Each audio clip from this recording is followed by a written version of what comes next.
Hey guys, what is up? It's Drew from DEO Productions, and I'm back. It's been a long time since I've uploaded a video, almost 2 years if you can believe it. Take a look back at some of the previous videos, which I can link up there.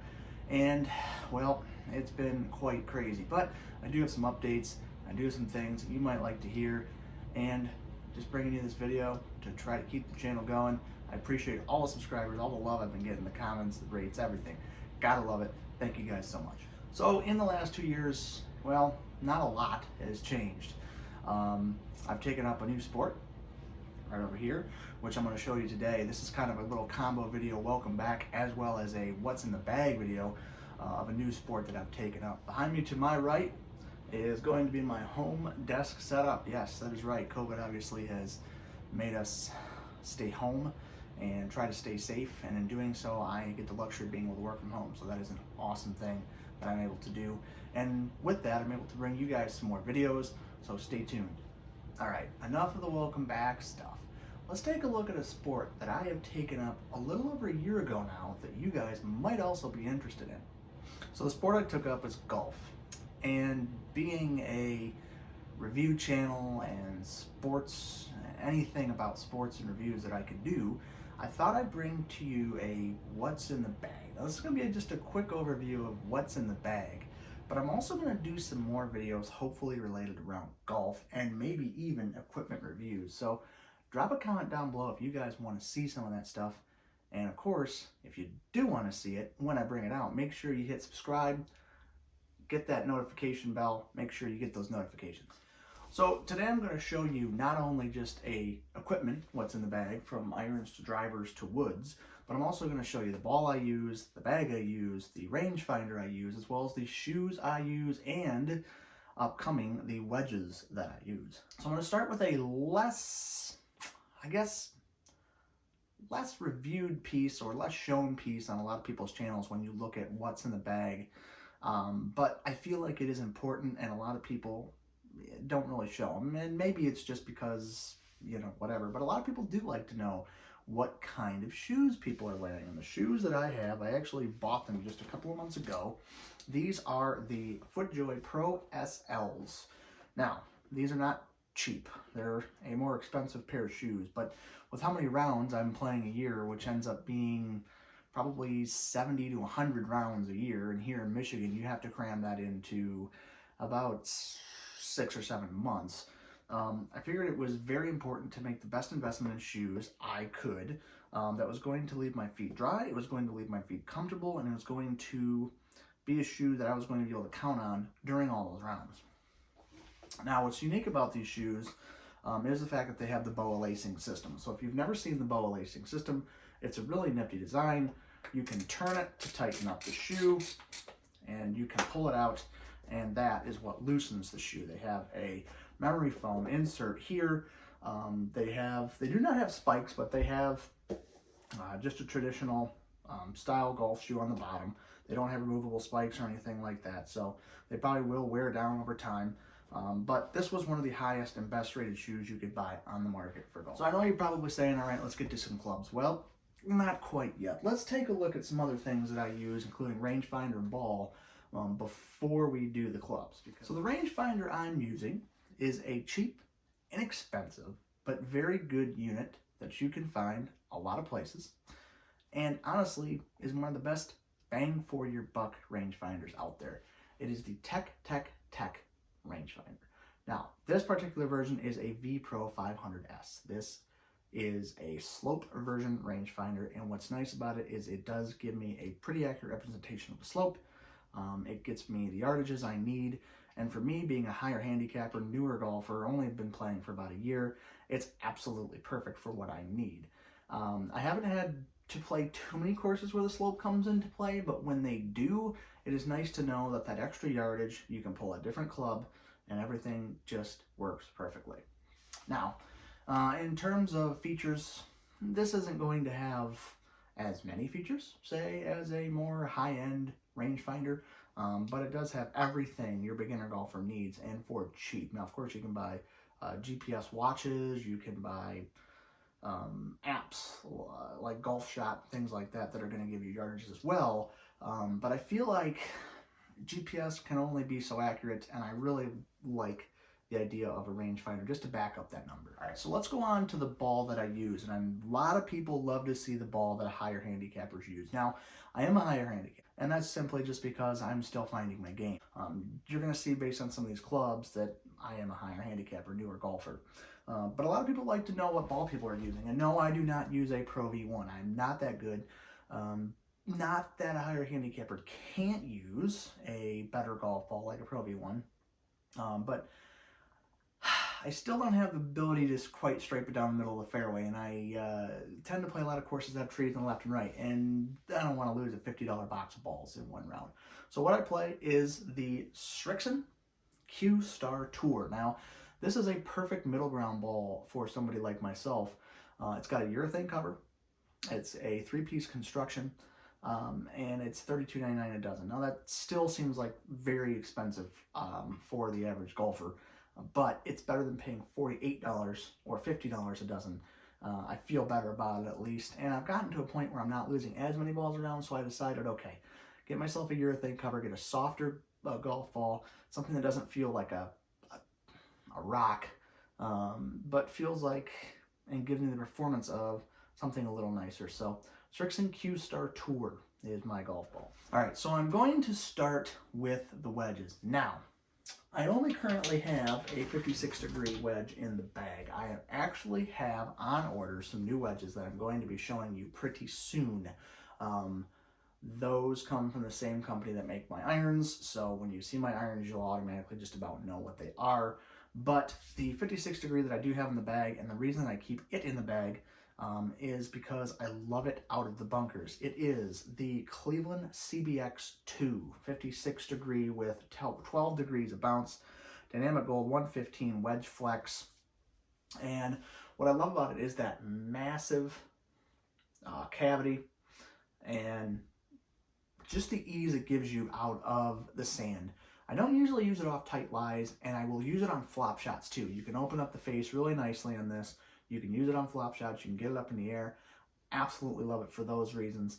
And the reason that it's been in my bag is because every other wedge that I've tried out of the sand gives me difficulty. This is the only one that gets me out of the sand perfectly. It makes me look like I actually know what I'm doing in the sand. That's this out almost every single time, one time. All right, so the irons are just picked up, actually. Just picked up a couple days ago. Haven't even been hit. So you guys and I are seeing these beauties on video for the first time. When I unwrapped them, I thought, boy, these are going to be nice. I've had a couple different iron sets over the last year, but I decided to go with these because at the end of the day, I am a higher handicapper. I need something that's going to be maximum forgiveness, maximum offset. It's going to keep me in the fairway. It's going to give me that extra distance. So I went with the Callaway Maverick Max irons. Now, I got a good deal on these because these are technically 2020 models, even though they're carrying them into 2021, and they're going to be replacing those with the Epic lines. But the Callaway Maverick Max. Now, I decided to go with the Maverick Max because I want a higher launch, something that's going to hold greens a little bit better. And I went with this set. This is a 4-through and approach wedge. So that's an 8 iron set. These suckers are brand new. I mean, look at there is nothing on these. Absolutely one of the shiniest, nicest things I ever put in the bag. And some of the reasons that I like these was when I tried them out, I love the feel. The feel is something, honestly, they're a little more clicky, but they feel really, really soft. And when combined with that Srixon Q-Star Tour, feel was unmatched. I mean, really, I tried just about every other offering out there in the high handicapper market, and these were just absolutely perfect. Even tried some of the King Forged Tech irons. I tried P790s and just decided to come on these because I absolutely love the way these feel. KBS Max 80 regular flex. I do not swing that fast. I swing 75 to 85 miles, about high 70s, 77 miles an hour. And I went with the standard Golf Pride grips. Now these are going to be changed out for Arcos grips, MCC plus 4, so keep a lookout for that. I'm actually going to show you how to do a change of the grips. So that's going to be interesting. I'm going to be using Arcos in 2021 to get all my numbers and give you an accurate representation of what my handicap is. So I went with the Maverick Max 4 through pitching wedge, standard length, standard lie, standard loft. Had them fitted, which I recommend everybody should do. Did not go with graphite, went with steel. Absolutely love the way they feel. They have a really good swing weight.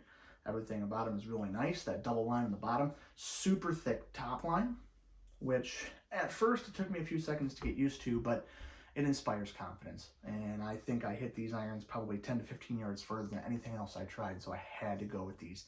And of course I got a little bit of money off because they were last year's models. So those are my irons. So the next club in my bag is actually kind of my 4-iron replacement. I'm going to use this when I want 4-iron distance, but I want to get it out there and get it a little bit lower trajectory and let it run a little bit. The 4-iron is going to get in the air. It's going to be able to stop on greens if I'm about that distance out, about that 190, 200 yard distance. But it's actually a hybrid, and it's in the bag. Now, this is a very interesting club. A lot of people don't know about these clubs. Well, they know about them, but they don't know necessarily about this variant. This is the Cobra F9 Speedback 1 length 4 hybrid. So I've had this in the bag since about the start, and it's a perfect complement at 21 degrees to my 20 degree 4-iron. Just about the same. I could probably have the 4-iron bent, but it's going to give me a much easier stroke than hitting a 4-iron. Hybrid is always going to be just a little bit easier to hit. For me, it's something I go to when I just want to keep it in the fairway. I want to get it out of rough. I want to hit a clean shot, but get that 180, 190, 200 distance out of it. I have a hard time sometimes with my irons, and if I just got to get advancing it up the fairway, say in a par 5, I could use this. It comes with the Fujikura Atmos 1 length regular flex. It does have Arcos in the grip, and this is the grip that came on it. I believe it is a Lankin cross line, if I'm not mistaken. But it comes in blue. I love the colors of the grips. But yeah, everything about this is absolutely perfect. This is my 4-iron, and it's actually a 7-iron length, so much, much easier to hit than longer hybrids. So this will never, ever leave my bag, and if I replace it, it'll only be with another Cobra 1 length. So you might be asking me what's next. Well, the next progression after a 4-iron would be a 3-iron or a 3 hybrid, and that is exactly what I've got. Got a brand new 3 hybrid, only used about 1 or so rounds at a simulator. It is the Ping G425. This is actually a 2 hybrid, but I lofted it up to be more close to a 3 hybrid. And what I love about this is just the ease of use and the look. I mean, a blacked out, murdered out look. Ping has knocked it out of the park with the 2021 G425s. Face wrap technology in here. This has the Alta CB regular flex 70 gram, and it has Arcos in the grip again, another Lankin cross line, I believe it is, in black. Absolutely perfect. Hit it. Absolutely love it. The sound is perfect. I love a matte black finish. Can't say enough about this club. And that's going to be my 3-iron, 2-iron / hybrid that's going to be used off the tee when it's a tighter par 4 maybe, a much longer par 3, something where I don't feel comfortable duck hooking my 3-wood or something like that. This is going to keep it a little bit straighter and get it a little bit longer than my 4 hybrid. All right, so let's go next in the bag, and that's going to be the 3-wood. So I decided to go with the 3-wood because, for many reasons. And one of the big reasons is because I love the look of this club. But I also used it because I just want to hit it a little bit longer on those par 5s. It's going to give me control. It's going to give me something I can use off the tee when I'm not hitting the driver very well. And it's going to be that sweet spot between driver and my next hybrid. It is the TaylorMade Sim Max 3-wood. So this is not the titanium, but it does feature VU steel core. It has twist face involved. I absolutely love this carbon fiber top. TaylorMade knocks out of the park. There is nothing that looks better, in my opinion, of course, than a TaylorMade crown. Absolutely one of the best things that they have ever done. And this Ventus blue shaft, I mean, unbelievable. It's a Fujikura Ventus regular flex. It has this beautiful blue color. It even has some sparkle in the paint, which is just unbelievable. TaylorMade Golf Pride Z Grip, standard stuff. I'm going to be replacing it with the MCC Plus 4s when I get the Arcos. So that's going to be going. So I went stock there. Unbelievable. Feel is great. Distance is great. One of the easiest 3-woods to hit, in my opinion. So that is what I went with in my 3-wood. So the big dog, the one that gets everybody in trouble off the tee, certainly myself, and a club that I have a lot of trouble hitting, but I love to hit. And when it goes well, it goes well. And it gets me a lot of distance. The Ping G425 Max. So this is lofted at 10.5 degree, and the reason I went with Ping is because over the years it's kind of developed itself and put itself as one of the best, most stable, straightest, most forgiving drivers on the market. And until I picked up the G410 of my buddies and swung it, I was hesitant, okay? I wasn't a huge fan of the sound, and I just didn't see myself hitting it. I hit TaylorMade drivers before then, absolutely was okay with those. But then I hit a G410, I hit this G425 when it just came out, and just unbelievable. The sound is a lot more powerful. It's something that I can resonate with. The top line, while it's not as good as a carbon fiber, has a Dragonfly technology. It's excellent, and I hit this straight into any driver I've ever hit in my year or so of playing. And I've tested quite a few drivers because I'm kind of a equipment freak, as you could say. So I absolutely love this. It's currently just set up in the neutral, which you can set it up in draw and fade settings. I might tinker around with that. It's nice to know that you have that option out on the course if you're having a slicey day or a hooky day.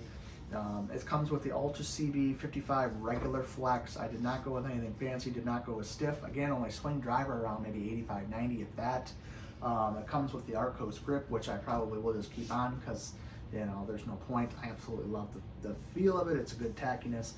I love everything about this. The murdered out look on this, unbelievable. I mean, in terms of the bottom of the driver, probably nothing looks better than this.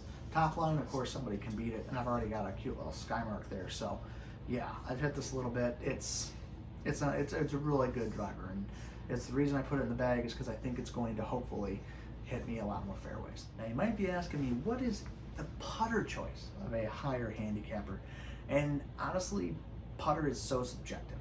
You have to go by toe weight and toe hang, and whether you're an arc or a straight back and through player. For me, I have a little bit of arc to my swing, so you probably just saw it when I picked it up in the air. But it is the Ping Hepler Answer 2. Now, I absolutely love everything about this putter. The gold face, the mean looking matte black on the back. I like a blade putter. I can respect a blade putter. It's got this awesome black grip. It is adjustable. It's made for a slight arc. It's got the PP59 Ping grip, which is not too thick, but it's not too thin. It has an awesome, awesome feel off the face with a softer golf ball. Just amazing. So many different options out on the market. And guys, I say this with the utmost respect. Go out, get yourself fitted.